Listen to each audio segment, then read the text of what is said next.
ghouls and gals? It's me, Ronty! What is that noise? Do y'all hear that? Or is that just me?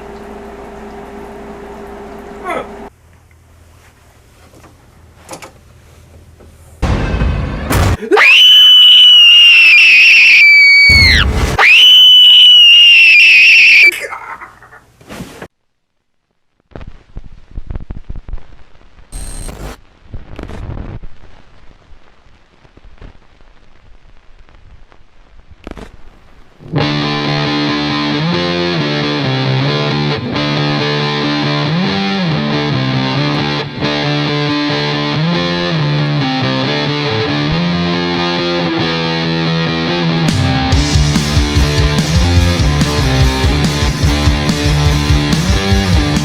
Man, let's hope whatever that fucking thing was doesn't come back.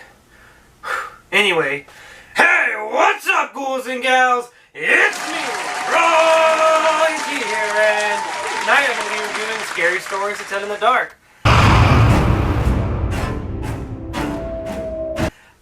Scary Stories to Tell in the Dark stars all these lovely young actors and actresses right here, and that is your main cast that the film focuses on throughout its duration. And I have to say that it was really well acted for it, involving like young actors and actresses. This actress right here was like the standout of all of them. She was really well spoken and really acted really well in this film, as did everybody else in this film. But I have to say she stood out to me the most, because she had more of the emotional scenes, and she kind of had to, you know, like kind of convey like the hopelessness and scared and all that sort of thing. And she did a really good job. I really want to give her a round of applause for that.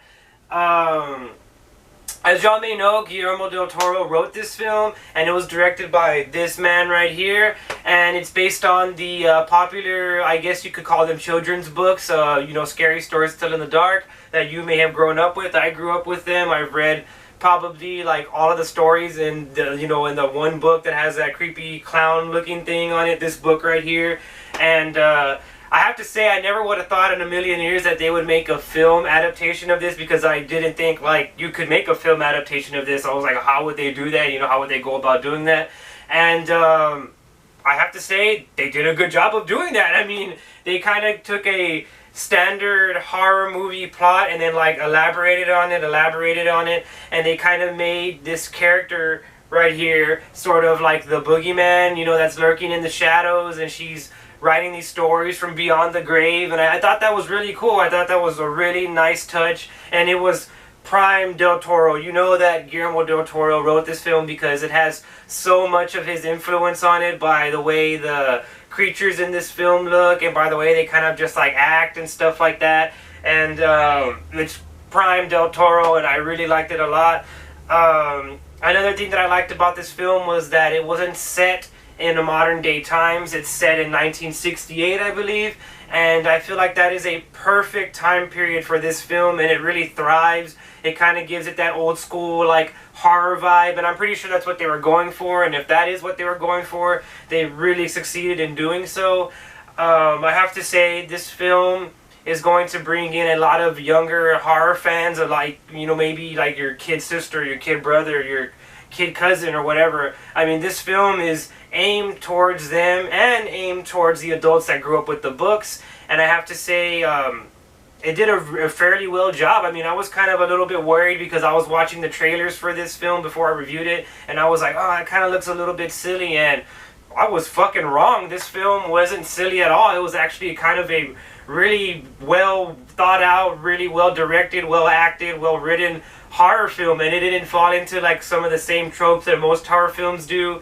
One of the biggest gripes I have about horror films, and I'm a big horror fan, a horror film aficionado, if you will, is whenever they blare that music when something scary is gonna happen. Like, you know, the typical like no no no no no no no no no, and then bah, something happens. This film doesn't do that. I thank God that it didn't do that, because that would have annoyed the living shit out of me. And this film isn't just some sort of like jump scare every 2-second type thing. Yeah, there's some jump scares in here, but they're far and few in between. And me personally, I like that. I hate when a film is riddled with jump scares. Jump scares doesn't make your horror film good. It just makes your horror film predictable. and this movie strayed away from that. It kind of experiments with elements of like kind of like body horror and sort of like psychological horror as well as supernatural horror, and it kind of just puts all those in a blender and like throws them out there, and they do a good job. I mean, they did a really great job with blending all those different types of horror. And I know that fans of the book are going to maybe be a little bit upset that they didn't stuff this film to the brim with more stories from the Scary Stories books.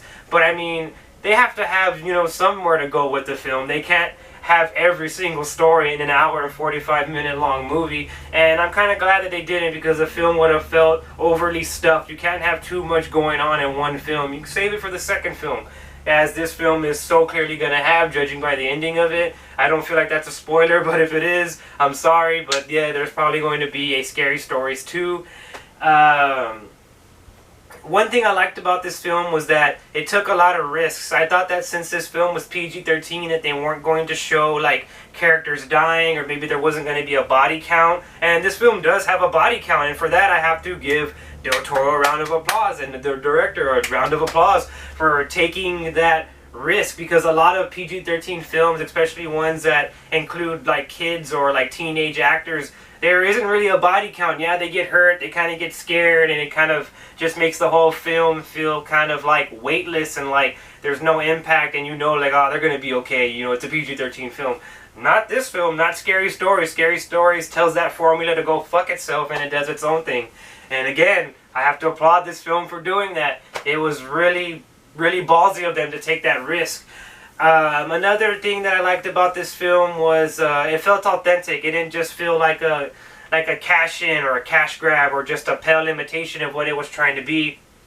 They really went for the gusto in this film, and you can tell that they really tried hard to make a faithful adaptation as well as an entertaining adaptation, and it was good. I enjoyed it. I really, really did enjoy it.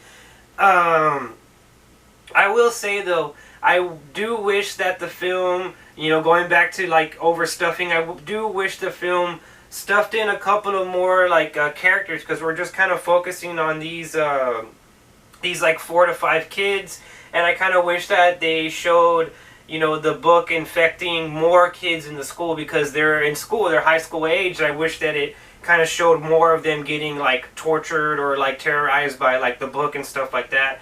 But that's kind of a really small gripe for a really good film. But yeah, for the most part, this was a really well written film, well acted film, well directed, and actually scary for a film that's aimed more towards children. And so for that, I have to give it a 7.5 out of 10. I really enjoyed this film. I mean, they could have had some more things to kind of bump up that final score for me, but it was fun. It was fun all the way around. I had a good time with it. I mean, I would even want to see it again. You know what? Screw the 7.5. I'm going to give it an 8 out of 10, because I feel like it deserves an 8 out of 10 for how well acted it was, for how well written it was, for how well directed it was. I've said it so many fucking times throughout this review, so why not give it an 8 out of 10? So final verdict, 8 out of 10, and I am going to recommend that you ghouls and gals go out there and watch this film, because, hey, it's Guillermo del Toro.